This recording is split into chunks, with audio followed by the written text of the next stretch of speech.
It's time to create an article citation for the Works Cited section at the end of your paper. As a college student, you will most likely be using articles published on the web. These articles are also known as electronic sources. Using MLA format, you will include up to 8 of the following elements for an electronic article citation: the author and/or editor names, if available, last names first, article name in quotation marks, the title for the container of the article in italics. This could be the name of the website, project, or book where the article was found. Other contributors, if they exist. Any version numbers available, including editions, revisions, posting dates, volumes, or issue numbers. Publisher information, including the publisher name and publishing date. Take note of any page numbers or paragraph numbers. List the name of the database where you found your article in italics. Include the digital object identifier, or DOI, if available. Precede it with https://doi.org. Otherwise, include a URL without the HTTPS or a permalink. Date accessed.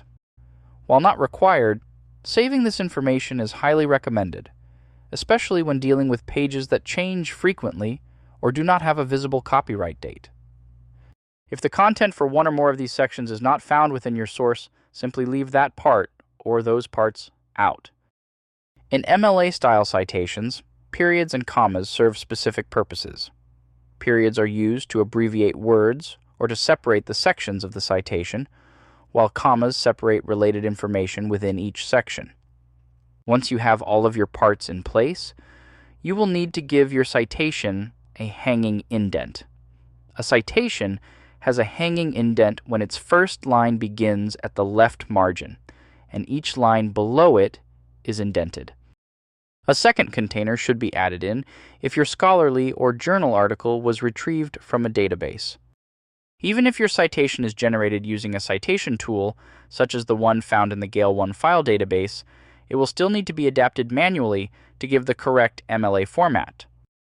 A citation generator located within a website or a database will often include every section needed for citing your source.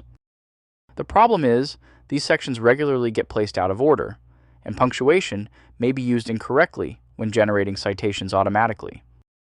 For these reasons, you will need to compare your machine-generated citations with an online citation guide like the Purdue OWL. This will allow you to make any needed corrections. Two other types of electronic articles are articles found in a web magazine and articles found in an online scholarly journal. You will find examples for formatting these kinds of article citations, as well as how to cite non-electronic periodicals such as newspapers, magazines, and journals in print by visiting the Purdue OWL.